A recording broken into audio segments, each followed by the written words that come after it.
Hi guys, it's me John.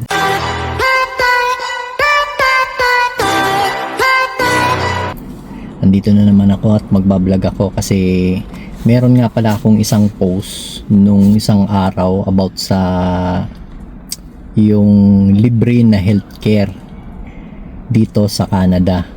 At ang dami pong nag-react, maraming nag-comment at saka merong iba-ibang opinion.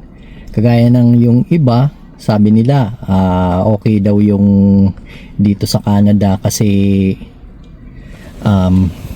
libre daw yung healthcare namin dito, hindi kagaya sa Pilipinas na may bayad at napakamahal. Kaya yung iba daw hindi na talaga nagpapagamot, tinitiis na lang, di ba? Kaya yung iba naman doon sa reaction doon sa aking post, nagsasabi ng hindi daw libre kasi binabayaran daw natin yung tax.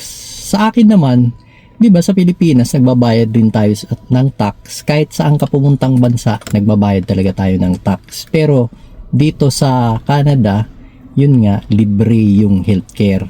At meron akong nagustuhan doon na isang nag-comment sa akin sa aking post na well explain talaga niya yung ano yan, kung bakit hindi siya libre. Kasi daw yung tax natin at saka yung healthcare is taxes funded siya, kaya kahit papano daw nagbabayad tayo, pero hindi direkta na nagbabayad dun sa hospital or dun sa services ng healthcare. Kaya kahit papano thankful pa rin kami at grateful kasi yung healthcare namin is parang libre na rin, kasi pag pumunta ka or may na hospital sa inyo or na hospital ako, kagaya nun mayroon akong experience na ganyan, wala kang babayaran doon sa hospital. Kaya napakaganda talaga nung program dito sa Canada, kasi kaya tumatagal talaga, umaabot ng matagal yung buhay dito sa Canada dahil nga sa healthcare at libre siya.